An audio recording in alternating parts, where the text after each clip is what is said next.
and that is to have high expectations and take risks for your students with disabilities. For myself, again, as a parent, there were times where I felt hesitant about trying something a different way that was being asked of us, or doing something different that I thought was maybe too much for my child. And sometimes I see that hesitation in families when we engage with them and they tell us about their situation, where they might be afraid of what's going to happen if they try something because they think it's beyond the ability of their child.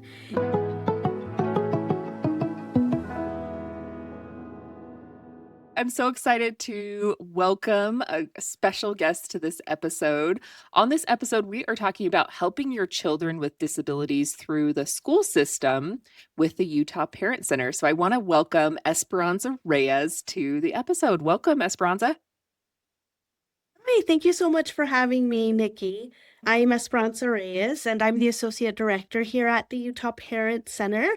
I've been with the center for 12 years now, and I myself am a parent of a youth on the spectrum, Awesome. and we are a peer-to-peer service. So everyone that works here at the Parent Center is a parent themselves of an individual with disabilities.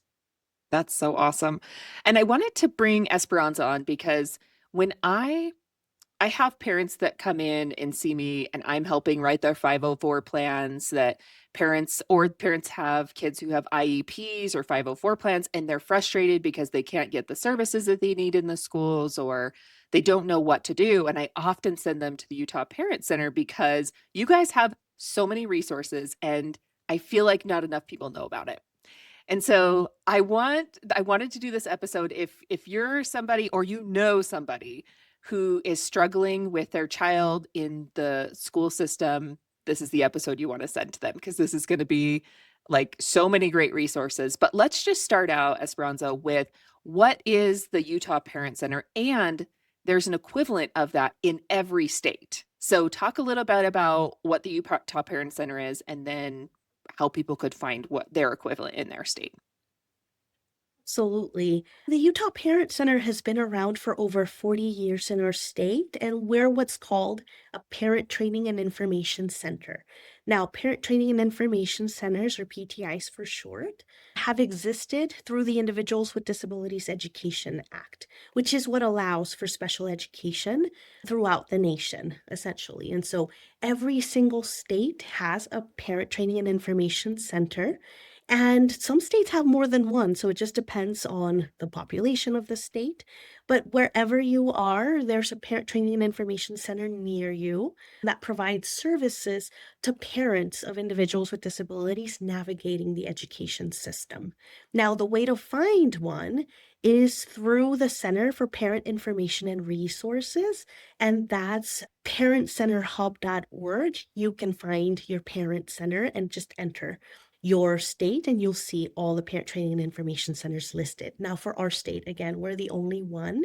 So, in the state of Utah, the Utah Parent Center is it. Awesome. Yeah, and we'll link that in the show notes. I'll link the Utah Parent Center and I'll also link that hub where you can go find your equivalent of that. And you guys help with more than just like kids in schools too. I mean, that's obviously what we're talking about, but as I'm reading your website, you're helping with lots of other things. So why don't we talk about what resources that are offered? Like, what do you guys do for people? I know that I've had experiences. I'll just share my little quick experience with that, and then you guys can talk about it. Is I've had parents who have said they're not following through with the IEP or they're not doing this. They reached out to the Utah Parent Center. The Utah Parent Center gave them a letter with all the laws of required what they're supposed to do, with the recommendations of what they could do.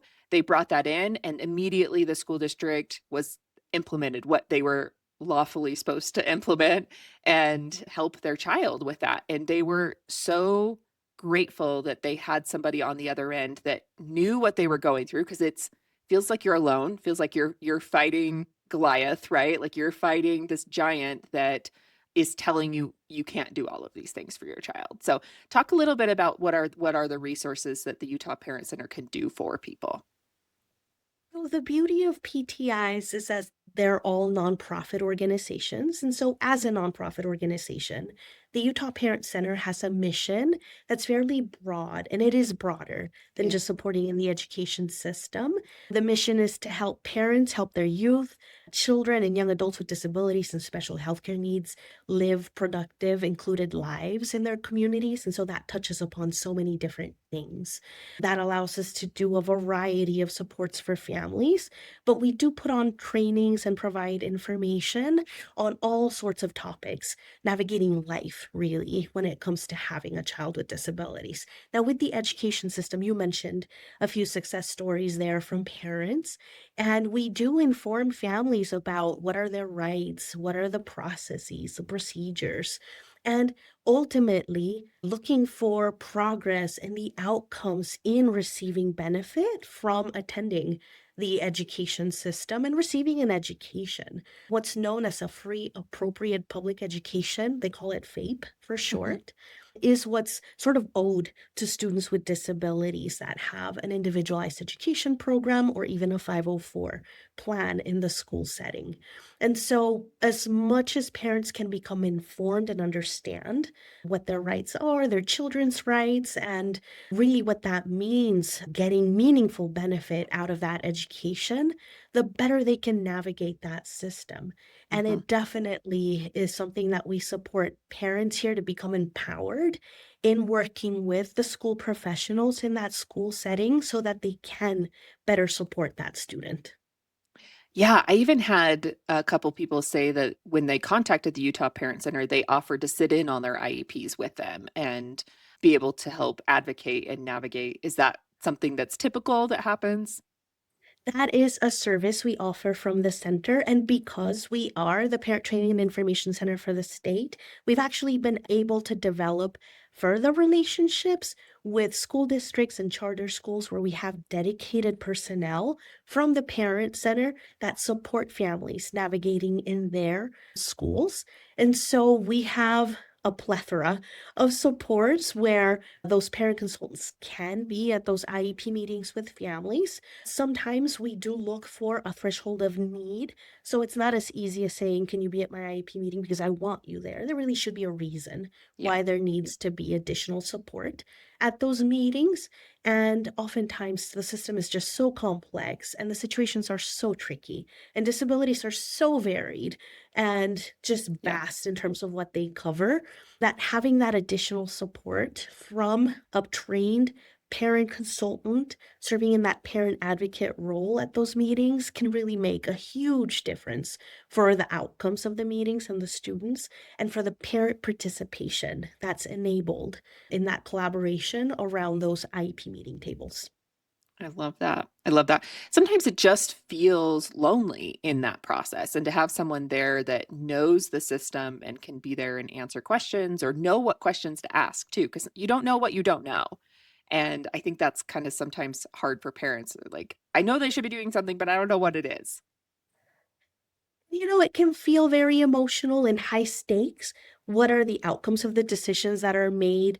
What does that look like on a day to day for the student? And what will happen after the fact? So, even if there isn't somebody from the Utah Parent Center involved in a meeting, we do recommend to parents quite strongly to have somebody else there to support them emotionally, to listen to the message, to see if they have the same takeaways.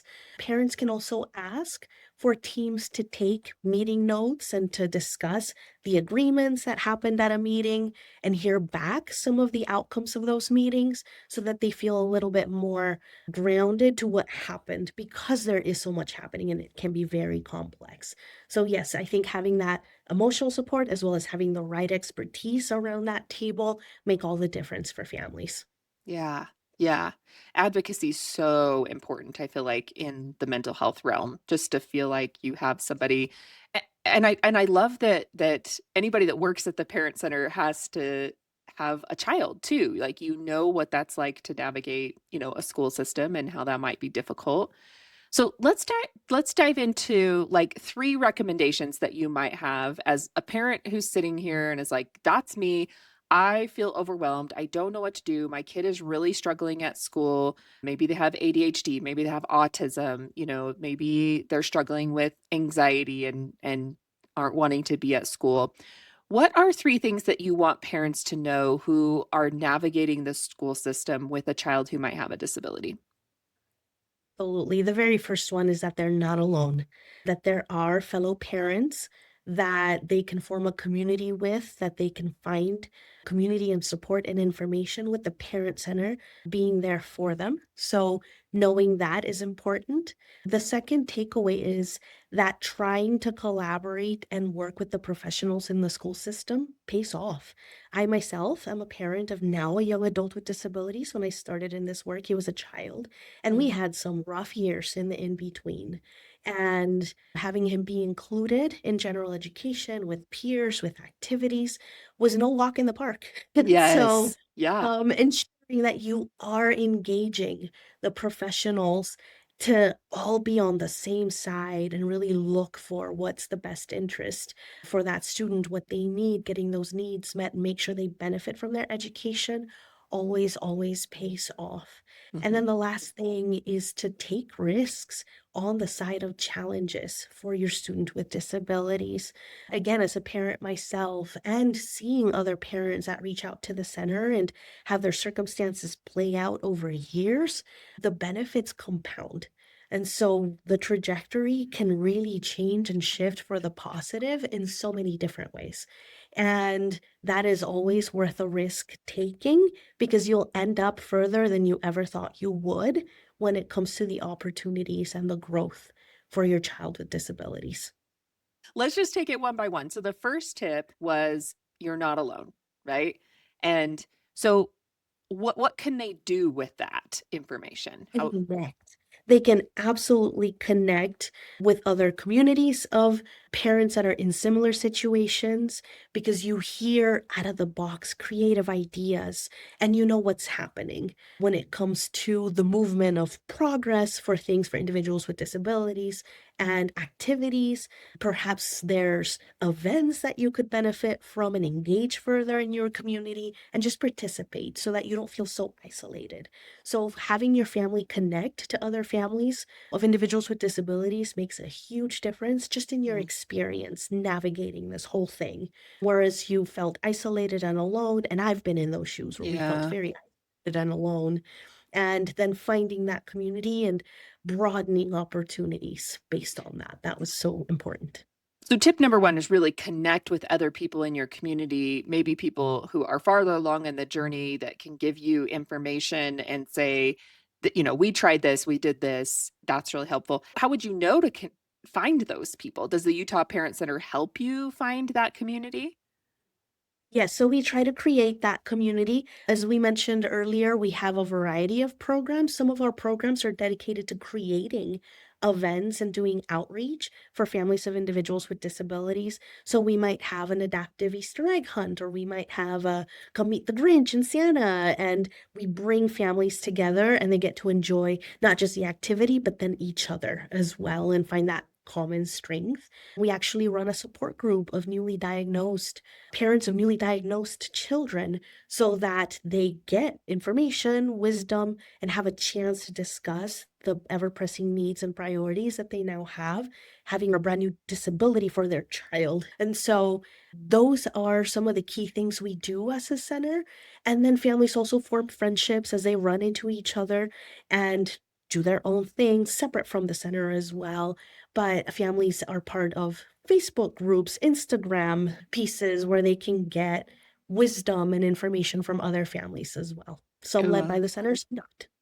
I like that. So are these activities posted on your website then of these inclusive activities and or adaptive activities? We we actually have a set of activities and newsletters we send out. Mm. So if you connect with the center, you'll be receiving them in your inbox in terms of what's coming up, what's happening. So just sign up on our homepage and you'll be able to get access to everything that we put out there.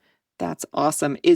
Do you feel like other states do similar things like that too, where they're having activities and they could find their website and see if they're offering Yeah, those kind of similar not resources? every PTI is the same in Yeah. terms of how they reach families, but it is very much often the case that they have what they call a listserv, where when they connect, families connect with them, they put their email on a list and then they send out information to them. I'm not sure they're as frequent or as broad as they are at the Utah Parent Center, so we're actually quite fortunate. We have such a broad array of supports as in other states there may be multiple entities doing different pieces of the work, whereas in ours we're a little more centralized. Love this. I like the idea of finding like Facebook groups or people like it's a lot easier these days to kind of stay connected through social media and it sometimes gets a bad rap, but I think these are good things that join a Facebook group in that way where you can ask questions and say, what have you guys gone through? What have you tried? What's worked for you? I really like that idea. I think that's good. So tip number one, stay connected so you don't feel alone. Okay. Tip number 2, let's kind of dive more into that. Now remind me what tip number 2 was. Tip number 2 was it is worthwhile to collaborate with the professionals that Okay. kind of make up that team and support for your student. So oftentimes families might run into some glitches, and I'm just going to call them glitches, but it might Yeah. be challenges Yeah. in the school setting, right? Yeah. And they might face that and say, ooh, things are getting strange or getting difficult, tricky to navigate. I don't love what's happening. Let me go somewhere else. And rather than try to work through whatever situation may be playing Mm. out, they may be looking to start fresh somewhere new. But if I've learned anything being here over the years and seeing families throughout the state, is that glitches or challenges ensue at different points in time in different places. It might happen to some families. It's not a for sure thing with all families, depending on the location or the place.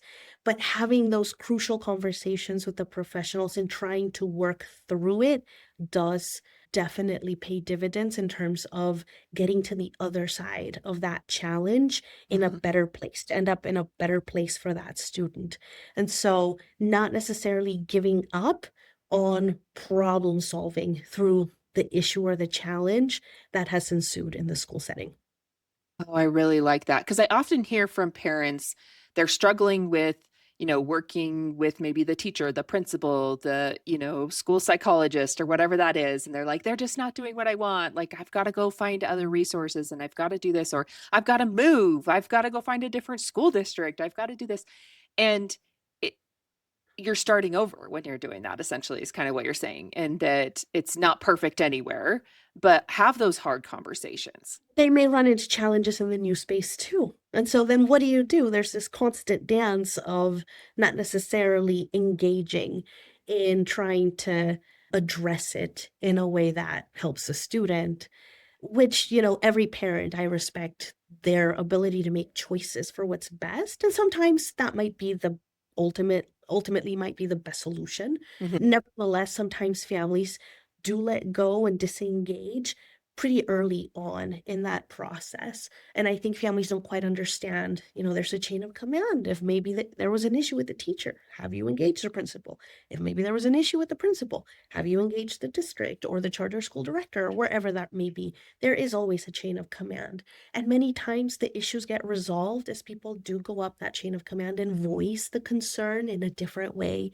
paint the picture in a different light, and people start to see what the issue might be that the Mm. parent is already seeing.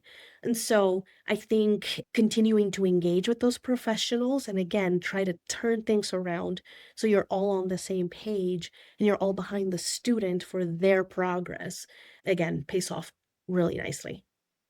I think that's true. I mean, yeah, you're working with those people. They do know your child. They may not have the right solution, but maybe involving other professionals within that collaborative team that might be able to help. So maybe the special ed director or something like that that might be able to say, "Hey, we've done this in the past, or we tried these at things at other schools. Might work here." And it sounds like, too, that when you hit these glitches or these challenges, that's a time to reach out to the Utah Parent Center so that you know how to collaborate with those individuals. Like you may maybe need the terms, the laws, like the ideas to bring to these individuals. And I've seen lots of success in that way. Yes, I think that's a fantastic way to put it, Nikki. And sometimes you just need a second perspective in terms of how to address the issue so that others are not defensive about it and they open up their minds to some of the issues you're bringing up and some of the solutions you're proposing, as well as being open minded in hearing out different solutions than what you had considered. And so there's different ways to tackle this whole collaboration aspect of things, but that's what makes the Individuals with Disabilities Education Act or special education so beautiful. The fact that it does take into account multiple expertise, multiple perspectives, all for the benefit of that student. And I think as a parent, when we see that others are there for our child, oh, that just means the world because we know that they're wanting what's best for them and they're helping them as much as we want them to be helped. And so Right. that really turns things around. And it builds that relationship when you can work through those difficult things and those hard things and come out the other side with a solution that's working for your child. That just helps your child because now you've built a stronger relationship with the individuals that are going to be helping your child. Um, and in the long run, like you said, pays dividends, right? It pays a lot in the end when you can work through those challenges and build on that relationship. They become the proponents of great ideas and great supports as time goes on and new experiences are had as the student ages and keeps going through the education system. Absolutely. Okay. I love that. Now, tip number 3, remind us of that. And that is to have high expectations and take risks for your students with disabilities. For myself, again, as a parent, there were times where I felt hesitant about trying something a different way that was being asked of us or doing something different that I thought was maybe too much for my child. And sometimes I see that hesitation in families when we engage with them and they tell us about their situation where they might be afraid of what's going to happen if they try something because they think it's beyond the ability of their child. Mhm. And oftentimes, taking that risk, the child meets that expectation and the student actually makes progress and they do better than people expected or thought they might. And it also goes for professionals as well, that sometimes they didn't think the student might have the ability to do something that was higher level of ability and they do. And so no, there's a beautiful saying, right? Nothing risked, nothing gained. Is that the saying? Huh? And Yep. so Yeah. that is very much true, and I have seen it play out with families and again in my own as well, where being a little bit scared, to be Yeah. honest, and Mhm. feeling very protective of what would happen next was not the way to play it. And it was taking that risk, taking that degree of a step that with support you could see how it would play out at the other end. For example, sometimes families are concerned when an accommodation perhaps is talked about. Maybe this isn't needed, or maybe spending more time in general education. I don't know if they can really handle that. How are they going to get the support? And trying it out, giving it a chance. And you can do this under the support of the team, under the watchful eye, essentially, of a team and see whether or not this pays out some good dividends and has benefit for the student. And oftentimes we have seen that it does. It's not a fail-safe thing that because you risk something, it's going to go well, but it happens more often than I think people realize and people would like to admit because they haven't seen that. And again, it's your dear child, and you want to protect them. You want to be sure they're safe. You want to be sure they have everything they need. But sometimes that means more freedom and more risks for that higher level of growth. So true. Yes. I think sometimes you're cautious too because you have tried things and maybe it hasn't worked out, right? Like maybe you have pushed your child to do something and you're like, that was a disaster. We're not there yet.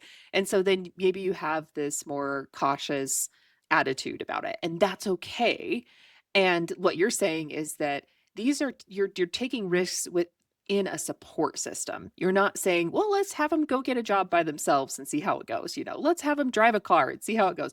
We're not talking like that. You're saying, hey, this is a controlled environment where they can have supports, and this is the place to take those risks so that they can progress in ways that maybe you didn't think they would be able to.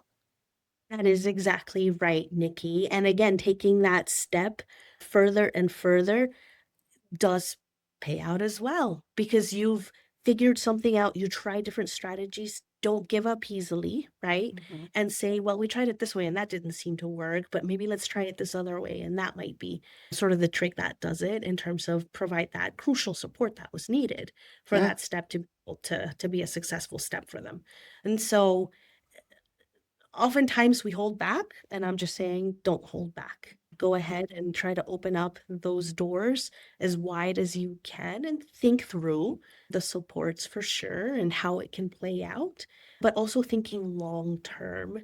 I think this is really all about what happens in the long term.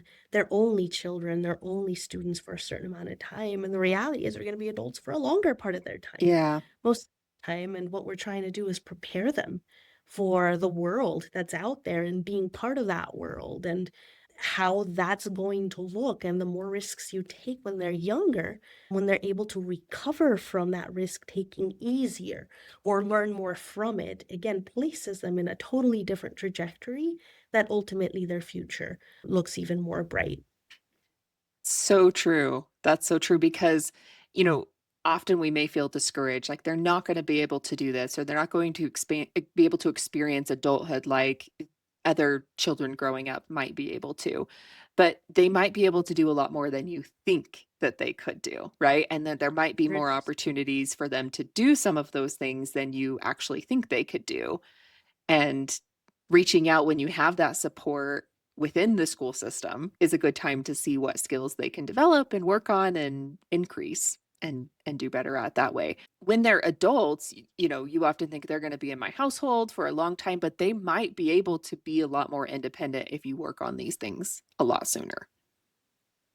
Yeah, and I think it's all about expanding that ability to become as independent as they possibly can be, right? And to borrow some of the legal language in light of their circumstances. So obviously every person is different, abilities are going to look different and how they interact and how their life plays out. Everything will be different for individuals based on their own needs. Nevertheless, the further you try to achieve, the better off again in the future for these individuals that they will be. Oh, I love this. This is so good. I learned a lot here. I think this is so helpful. Esperanza, I really appreciate you taking the time to come here and share this information. I really encourage people, one, to check out whatever your equivalent of the parent center is. We'll link that in the show notes and reach out to them. Or if you know of somebody who's struggling in this area, has a child that may be navigating the school system and needs this extra support, send this episode to them. But also don't try to do everything we just recommended. I think sometimes it's like, "Oh my gosh, I've got to go put all of these into action now. I need to do all of those things." And it can feel really overwhelming to be like, "I've got to go find the support group. I've got to go talk to the Utah Parent Center and get them to come to my next IEP and I've got to, and we start thinking about all these things. Pick the one that sounds the easiest. That's always my recommendation when we're making change is pick the one that sounds the easiest because one, you'll actually do it. You'll actually follow through with it. You'll get that momentum because it will feel like this worked. This is something that's helped me. And it will create more motivation to do some of this other stuff. So I caution everyone when they're listening to this episode, don't dive in and try and change all sorts of things or implement 100 other things. Keep it simple.